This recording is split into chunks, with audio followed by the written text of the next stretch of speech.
আসসালামু আলাইকুম। আসাদ আইটিতে আপনাদেরকে স্বাগতম। আমাদের আজকের class Microsoft Office Word insert মেনুর টেবিল সম্পর্কে। ইনসার্ট মেনুতে ক্লিক করার সাথে সাথে ইনসার্ট মেনুর অপশনগুলো শো করছে এখানে। আমরা ইতিপূর্বে cover page, blank page, page break এবং টেবিল সম্পর্কে আলোচনা করেছি। টেবিলের বাকি অংশ আজকের ভিডিওতে কিছু দেখব। চলুন শুরু করি তাহলে। আমরা যখন ইনসার্ট মেনুতে ক্লিক করব তখন টেবিল এখানে শো করছে। টেবিল নিতে হবে। টেবিল নেওয়ার পর এক্সট্রা কিছু মেনু আমাদের এখানে শো করবে ডান পাশে, অ্যাডভান্সের পাশে ডান পাশে। যখন আমরা টেবিল নিব তখন এই অপশনগুলো শো করবে। আমরা যেহেতু টেবিল নিচ্ছি, টেবিলের ভিতরে যখন আমরা ক্লিক করব দেন তখন এক্সট্রা কিছু মেনু শো করবে ডান পাশে। দেখুন, আমি যখন টেবিলের ভিতরে ক্লিক করি এখানে ডিজাইন এবং লেআউট দুটো অপশন শো করছে। টেবিল টুলস, এই টেবিল টুলসে কি কি আছে? ডিজাইন এবং লেআউট। তো আমরা প্রথমে ডিজাইনটা দেখেছি। টেবিলের বিভিন্ন ডিজাইন করা যায়। শেডিং দেখছি, বর্ডার দেখছি। শেডিং হচ্ছে ছায়া, বর্ডার হচ্ছে আমরা এর মধ্যে চাইলে বর্ডার দিতে পারবো ভিতরে। তো আমরা শেডিংটা একটু দেখে নিই আবার। আমি যদি এই পুরো লাইনটা বা এই পুরো কলামটা, এটা একটা কলাম, নিচ দিকে হচ্ছে রো, ডানে গেলে কলাম আর ডাউনে এসে রো। আমরা এই কলামটা শেডিং দেব, শেড দেব। আমরা যে কোনো একটা কালার দিতে পারি। এখান থেকে আমরা একটা শেড দিলাম। এখানে আমরা আমাদের মতো করে চাইলে লিখতে পারি। আমরা যাই কিছু দেখি, আমরা এভাবে শেডিং দিতে পারি একটা টেবিলের একটি কলামে। আমরা রোতেও দিতে পারবো, চাইলে আমরা একটা সেলে দিতে পারবো। তাহলে আমরা দেখলাম শেডিং আর বর্ডার আমরা দেখেছি। আমরা চাইলে টেবিলের বর্ডার, চারপাশে বর্ডার উঠিয়ে দিতে পারি। বা আমরা একটু দেখি, সিলেক্ট করলাম, সিলেক্ট করে এসে এখানে আসি। এখানে কি আছে? অল বর্ডার দেওয়া আছে, নো বর্ডার দেওয়া আছে। আমরা নো বর্ডার করে দিতে পারি, যে প্রিন্ট করলে বর্ডারটা শো করবে না। আমরা যখন প্রিন্ট করব তখন বর্ডারটি শো করবে না, আমরা তাও করে দিতে পারবো। এখানে শুরুতে আছে কি? Bottom border, top border, left border, right border, no border, all border, outside border, inside border. আমরা এইভাবেও কাজগুলো করতে পারবো। প্রথম আছে বটম বর্ডার। বটম বর্ডারে যদি আমি ক্লিক করি তাহলে নিচের বর্ডারটা, শুধু নিচে যে দাগটা দেখা যাচ্ছে নিচের দাগটা আসবে প্রিন্ট করলে, বাকি দাগগুলো আসবে না। আমরা এখানে ক্লিক করলাম। এখন যদি আমরা প্রিন্টে যাই, প্রিন্ট প্রিভিউ করে দেখি কি দেখাচ্ছে। প্রিন্ট প্রিভিউ, তাহলে দেখাচ্ছে নিচের দাগটা আসবে না, নিচের দাগটা আসবে না, উপরের দাগটা, উপরের দাগগুলো থাকবে। আচ্ছা, আবার সিলেক্ট করলাম, এখানে এসে আবার সিলেক্ট করলাম টেবিল ডিজাইন এসে। যদি আমরা টপ বর্ডার দিই তাহলে উপরে বর্ডার তো থাকবে, নিচের বর্ডারগুলো থাকবে না। টপ বর্ডার ক্লিক করলাম, উপরে বর্ডারটা চলে গেছে। আমরা একটু দেখি, আগের বর্ডারটা দিয়ে নিই। অল বর্ডার, প্রথমে আমরা অল বর্ডার করে দিলাম। আমরা অল বর্ডার করে দিলাম। এখন সিলেক্ট করে আমাদের কোনটা দরকার নেই, আমাদের উপরে বর্ডার প্রয়োজন না থাকে, উপরে বর্ডার, সেক্ষেত্রে আমাদের কি করতে হবে? বটম বর্ডার ক্লিক করতে হবে। তাহলে উপরে বর্ডারটা থাকবে না। যখন আমরা টপ বর্ডার ক্লিক করবো তখন নিচের বর্ডারটা থাকবে না, নিচের দাগটা থাকবে না। তারপর হচ্ছে রাইট বর্ডার, শুধু ডান পাশের দাগটা থাকবে, বাকি দাগগুলো থাকবে না। নো বর্ডার, কোনো বর্ডার থাকবে না। আমরা নো বর্ডার করে দিই, তাহলে কোনো বর্ডার থাকবে না। এখানে আমরা আমাদের সুবিধার্থে আমরা একটু লিখে নিই, আমি বুঝবো না।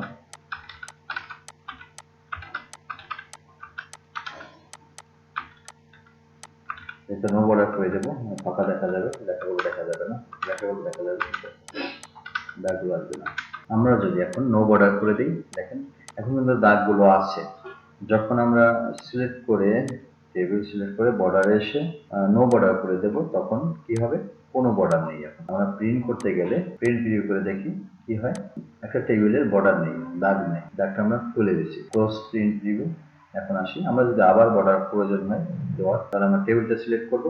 টেবিল সিলেক্ট করার জন্য দেখেন বাম পাশের এখানে 4টা অ্যারো আছে টেবিলের কোণারে। এই কর্নারে 4টা অ্যারোর উপরে আমরা ক্লিক করি, টেবিল সিলেক্ট। এখন আমরা ডিজাইনে এসে বর্ডারে আবার আসি, এসে অল বর্ডার দিয়ে দিই, চলে আসবে সম্পূর্ণ। এরপর এখানে এসে যদি আমরা ইনসাইড বর্ডার দিই, ইনসাইড বর্ডার, তাহলে ভিতরে বর্ডার থাকবে কিন্তু চারপাশের দাগটা থাকবে না, শুধু ভিতরে বর্ডারগুলো থাকবে। আমরা একটু দিয়ে দেখি, ইনসাইড বর্ডার, চারপাশের দাগটা আছে কিন্তু ভিতরে কোনো দাগ নেই। এইভাবে আমরা দিতে পারবো। আমরা যাই করি বর্ডার এসে আমাদের অল বর্ডার করে দিতে হবে, তাহলে সব বর্ডার আসবে।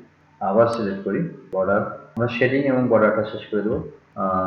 ইনসাইড বর্ডার আছে, ভিতরে থাকবে কিন্তু বাইরে। আউটসাইড বর্ডার, চারপাশে থাকবে ভিতরে থাকবে না, আউটসাইড বর্ডার।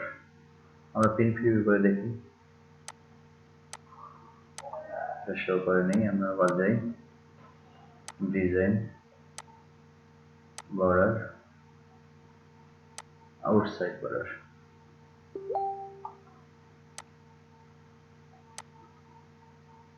এখান থেকে আমরা চাইলে বিভিন্ন বর্ডার স্টাইল দিতে পারি নিজেদের মতো করে। এখানে বিভিন্ন ডিজাইন আছে, আমি আবার দেখাচ্ছি। আমরা প্রথমে আগের মতো করে দিই, অল বর্ডার করে দিলাম। অল বর্ডার করে দেওয়ার পর আমরা চাইলে এই টেবিলটা বিভিন্ন ডিজাইন করতে পারি।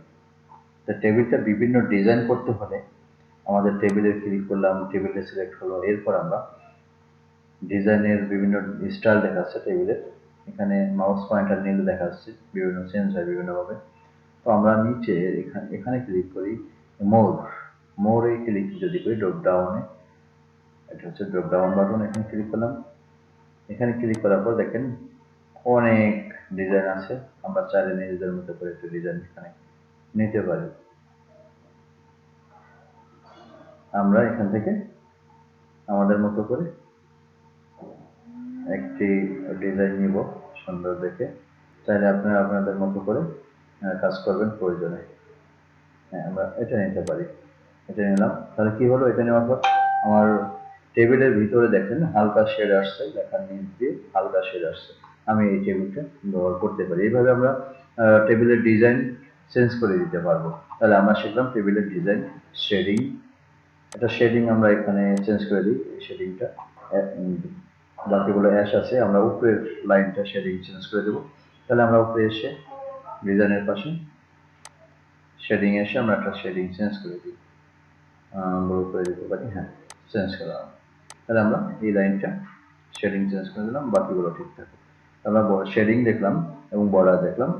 আমরা চাইলে নো বর্ডার দিতে পারি, কোনো বর্ডার থাকবে না, এগুলো আমরা দিতে পারি। ডানে আছে আমাদের এখানে ড্র টেবিল এবং ইউজার। ড্র টেবিল হচ্ছে আমরা আর্ট করে দিতে পারবো, দাগ টেনে টেনে। পূর্বের ভিডিওতে একটু দেখেছিলাম, আজকে একটু দেখে দিই। যেমন আমার এই কলামের মধ্যে একটু দাগ টানা দরকার। আমরা ড্র টেবিলে যদি ক্লিক করি, আমাদের একটা পেন আসছে, মাউস পয়েন্টারে পেন হয়ে গেছে। আমরা আবার ক্লিক করি, এখানে পেনটা চলে গেল। আমরা আবার যদি ড্র টেবিলে ক্লিক করি, পেন আসছে। এই পেনটা আমরা মাউসের লেফট বাটন চেপে ধরে আমরা ডান দিকে নিয়ে যাই, তাহলে এখানে একটা রো বাড়লো। আমরা এভাবে রো বাড়াতে পারবো, দাগ টানতে পারবো। যেহেতু কালারটা বোঝা যাচ্ছে না, আমরা চেঞ্জ করে দিই, এটা এখন দেখা যাচ্ছে। ডিজাইনটা চেঞ্জ করার পর এখন দেখা যাচ্ছে। ঠিক আমরা এভাবে নিতে পারবো। তাহলে আমরা কি টেবিলে, ড্র টেবিলে ক্লিক করে একটা পেন নিতে পারবো। পেন নিয়ে আমরা আমাদের মতো করে টেবিলের ডিজাইন করে দিতে পারবো।